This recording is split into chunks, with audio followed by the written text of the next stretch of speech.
Assalamualaikum warahmatullahi wabarakatuh. Kami dari kelompok semiotika akan mempresentasikan hasil tugas yang telah kami kerjakan. Adapun anggota dari kami adalah Mas Tio Hadi Purnomo dengan NIM 2401418021. Kemudian Zulfa Mustaba dengan NIM 2411420075. Kemudian Ukti Nur Hayati 2411420076. Kemudian Mario Andika Septiawan dengan NIM 2411420077. Kemudian Muhammad Ardianto 2411420078. Kemudian ada Seri Agita Putri dengan NIM 2411420079. Baik, langsung saja. Apa itu semiotika? Jika dibahas secara etimologis, kata semiotika ini berasal dari bahasa Yunani, yakni semeion, yang berarti tanda. Sementara itu, kata semiotika juga dapat merupakan penurunan kata bahasa Inggris, yakni semiotik. Nama lain dari semiotika adalah semiologi. Ini termasuk studi tentang tanda-tanda dan proses tanda atau semiosis, indikasi, penunjukan, kemiripan, analogi, metafora, semiotisme, makna, dan komunikasi. Semiotika berkaitan erat dengan bidang linguistik, yang untuk sebagian mempelajari struktur dan makna bahasa yang lebih spesifik.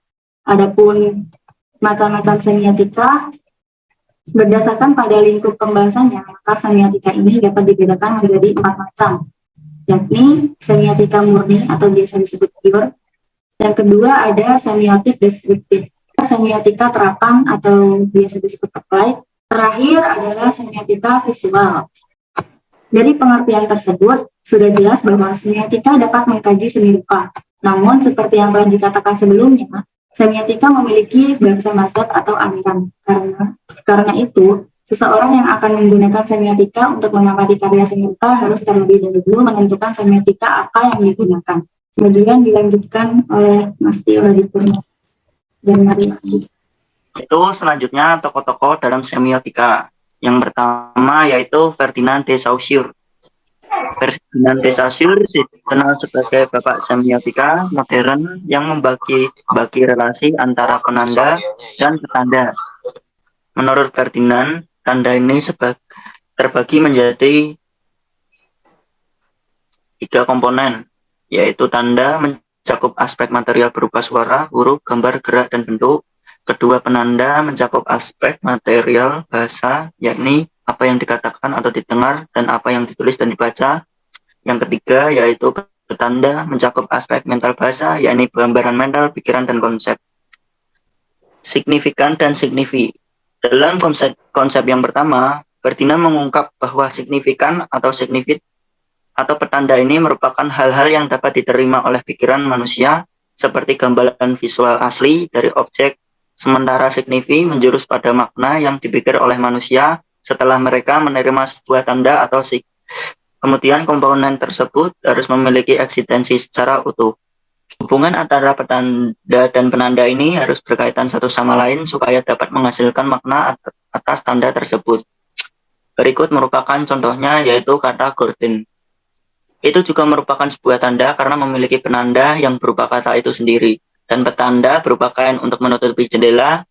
Adanya kesatuan antara kata dengan kenyataan itulah yang membuat Gordon menjadi sangat tanda. Jadi Gordon dalam signifikan Gordon adalah komponen dari kata Gordon itu sendiri, yaitu Gordon. Sedangkan signifi dari Gordon adalah apa yang dipikirkan manusia tentang definisinya, yakni kain yang dipasang di jendela untuk menghalangi masuknya cahaya. Selanjutnya akan dilanjutkan oleh Mas Tio. Oke, yang kedua yaitu Charles Sanders Peirce. Menurut Peirce, tanda dalam semiotika akan selalu berkaitan dengan logika, terutama logika manusia untuk menalar adanya tanda-tanda yang muncul di sekitarnya. Peirce membagi tanda atas 3 hal, yakni ikon, indeks, dan simbol. Yang pertama yaitu ikon adalah tanda mengandung kemiripan rupa, sehingga tanda itu mudah dikenal oleh para pemakainya. Di dalam ikon, hubungan antara representamen dan objeknya terwujud sebagai kesamaan dalam beberapa kualitas. Contohnya, yaitu sesuai di gambar ya, itu ada ikon pesan, ponsel, sama map. Kemudian yang kedua yaitu adalah indeks. Indeks adalah tanda yang memiliki keterkaitan fenomenal atau eksistensial di antara representamen dan objeknya. Di dalam indeks, hubungan antara tanda objeknya bersifat konkret, aktual, dan biasanya melalui suatu cara yang sekuensional atau visual. Contoh, jejak telapak kaki di atas permukaan tanah yang merupakan indeks dari seorang atau binatang yang telah lewat di sana. Kemudian ada lagi ketukan pintu merupakan indeks dari kehadiran seorang tamu di rumah kita. Yang ketiga yaitu simbol. Simbol merupakan jenis tanda yang bersifat arbitrary dan konvensional sesuai dengan kesepakatan atau konvensi sejumlah orang atau masyarakat. Tanda-tanda kebahasaan pada umumnya adalah simbol. Contohnya, yaitu rambu lalu lintas bergambar garis melengkung yang sesuai gambar ya, yang disimbol dari belokan atau jalan yang mengarah ke kanan. Kemudian contoh lainnya yaitu simbol hati yang berwarna merah dengan tanda hati yang berwarna merah muda diartikan sebagai cinta, yang mana semua orang tanpa sadar telah menyepakati simbol dan arti dari hal tersebut. Kemudian tokoh yang selanjutnya yaitu Roland Barthes. Beliau mencetus model analisis tanda signifikansi menjadi dua tahap atau biasanya disebut dengan two order of signification, yang kemudian membaginya kembali menjadi denotasi dan konotasi. Nah, dalam signifikansi, tahap pertama berupa hubungan antara petanda, penanda dalam bentuk nyata alias denotasi, yakni makna asli yang dipahami oleh kebanyakan orang, misalnya kata ayam, memiliki makna denotasi sebagai unggas yang menghasilkan telur dalam berkotek. Kemudian dalam signifikansi tahap kedua, terdapat konotasi yang menggambarkan hubungan ketika tanda tersebut tercampur dengan perasaan atau emosi, sehingga membutuhkan analisis semiotika untuk menyelidiknya.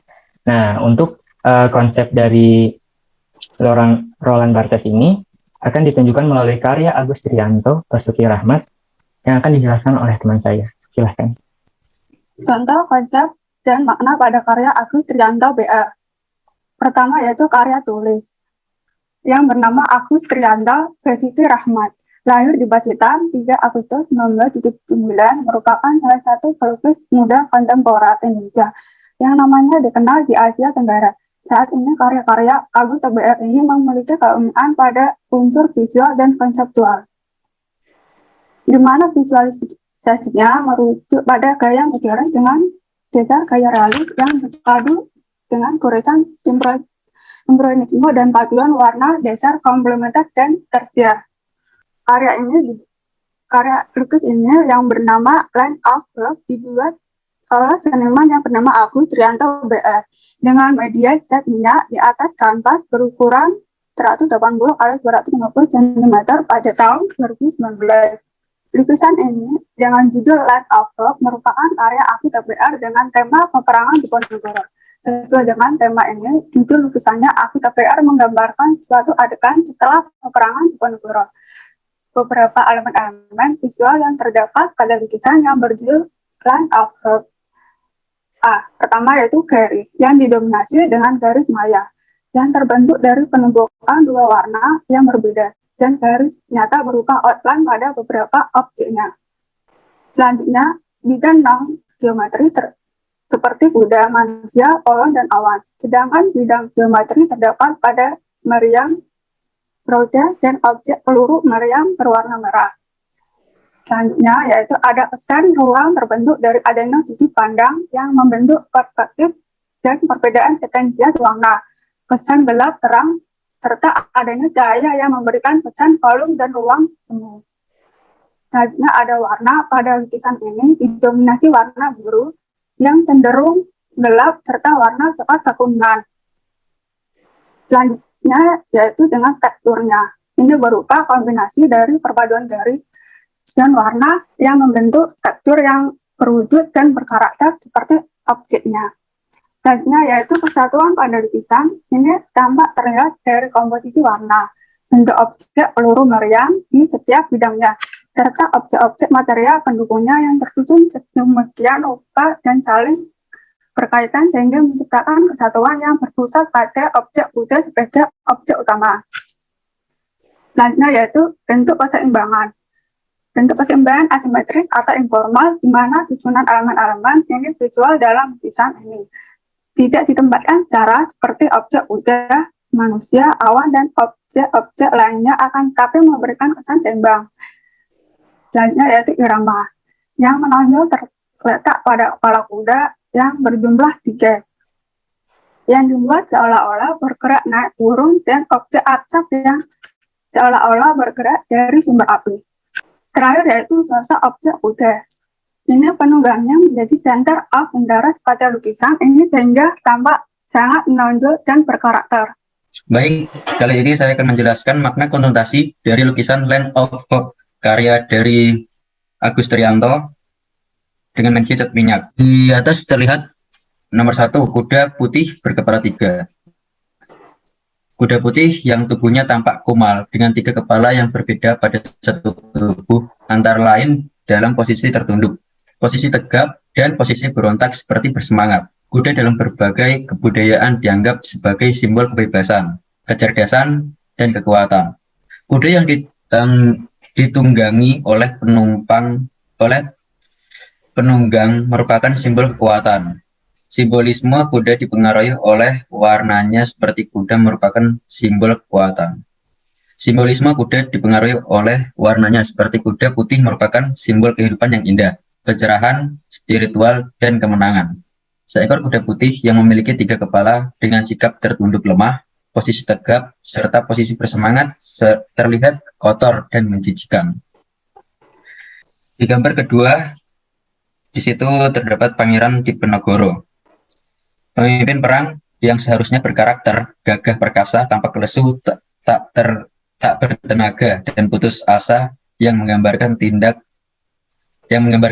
tercapainya tujuan yang diharapkan, yaitu membebaskan rakyat dari penderitaan. Apa yang diperoleh dalam peperangan tampak pada ekspresi dan gestur dari peperangan Diponegoro yang terlihat kecewa dan putus asa, seolah-olah tidak membebaskan rakyat Indonesia dari penderitaan tetapi hanya mendapatkan penderitaan perangan. Gambar ketiga yaitu kaki kuda berlumuran darah.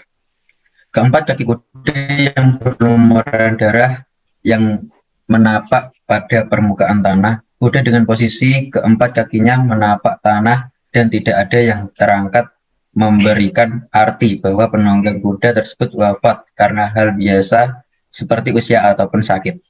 Kemudian gambar keempat, nah di situ terdapat gambar potongan tangan tentara Belanda.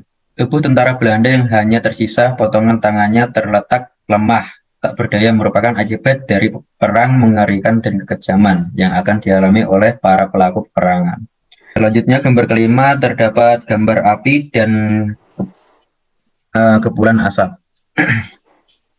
Di situ terdapat kobaran api yang menyala dan menimbulkan asap tebal sehingga situasi dan suasana tampak mencengkam dan mengerikan, menunjukkan situasi yang panas, mencengkam akibat dari peperangan yang terjadi. Serta gambar keenam yaitu prajurit Pangeran Diponegoro. Prajurit dari Pangeran Diponegoro tanpa kepala dan tanpa ekspresi dengan tubuh tegap memegang senjata perang siap mengikuti petunjuk dan perintah yang diberikan. Prajurit selalu siap mengikuti perintah yang diberikan oleh pemimpinnya dalam kondisi apa saja. Digambarkan tanpa kepala dan ekspresi menunjukkan sifat-sifat kemanusiaan yang sudah hilang. Selanjutnya akan dijelaskan kepada rekan saya, Sally. Silahkan. Selanjutnya adalah peluru meriam. Peluru meriam yang berwarna merah darah memperlihatkan keganasan dari peluru meriam, seolah-olah senjata tersebut sangat haus akan darah. Warna merah yang merupakan simbol perang, kesadisan, dan kekejaman yang terdapat pada peluru meriam sehingga menegaskan bahwa senjata perang merupakan alat untuk membunuh yang memberikan kematian, kesakitan, dan penderitaan. Selanjutnya sawah. Pematang sawah yang subur membenang luas menggambarkan kondisi geografis yang kaya dan subur sebagai tempat terjadinya peperangan, di mana sawah yang luas merupakan bentuk dari kemakmuran dan kesejahteraan. Lalu di sana terdapat gambar pohon kelapa. Pohon kelapa yang berdiri tegak seolah-olah tidak terpengaruh dengan kondisi peperangan yang tumbuh subur di atas rumput hijau. Ini menunjukkan tempat di mana terjadinya peperangan tersebut yang akan memberikan pengaruh atas lahan tersebut. Pohon dan lahan hijau merupakan bentuk kehidupan, kedamaian, dan keindahan. Kesimpulannya adalah kajian yang dilakukan untuk membaca karakteristik dan perkembangan pada lukisan Agus TBR. Pembacaan tanda-tanda yang terdapat pada lukisan Agus Trianto BR menggunakan metode semiotika yang dalam pembahasannya untuk membedah karya lukis Agus Trianto BR menitikberatkan pada pendekatan signifikasi yang digunakan oleh Ronald Berdes. Elemen visual pada lukisan Agus Trianto BR seperti garis bidang, tekstur, cahaya, warna, irama, komposisi, pusat perhatian, dan kesatuan diolah sedemikian rupa secara estetik oleh Agus Trianto BR menjadi suatu karya lukis yang dapat memberikan makna semiotik. Cara pandang Agus Trianto BR tentang lingkungannya mencerminkan persepsi tentang situasi yang ia amati, terutama dalam mengeksplorasi lingkungan berinteraksi dengan manusia. Potongan-potongan cerita pada masyarakat perkotaan, degradasi lingkungan, modernitas, isolasi, perang, dan kekejaman terhadap hewan semuanya dieksplorasi melalui karyanya dengan menerapkan visualisasi sendiri dengan mengadopsi objeknya. Lukisan Agus Trianto BR menyampaikan makna yang dalam melalui bentuk visualnya seperti menggambarkan alam, ruang akan tetapi tetap memberikan rasa misteri. Kuda sebagai objek dalam lukisan Agus Trianto BR merupakan gambaran identitas diri yang berhubungan dengan sejarah kehidupan manusia seperti kegelisahan yang disimbolkan melalui kuda yang diam tanpa gerakan berlari dengan bentuk tanpa ekspresi. Kuda yang dilukiskan merupakan sebuah narasi tentang realitas, perjalanan, dan harapan dari manusia dengan memperlihatkan keputusan dari manusia menghadapi berbagai persoalan di dalam kehidupan. Sekian presentasi dari kelompok semiotika, kurang lebihnya mohon maaf apabila ada kesalahan dalam tata bahasa dalam presentasi kita. Sekian, terima kasih. Assalamualaikum warahmatullahi wabarakatuh.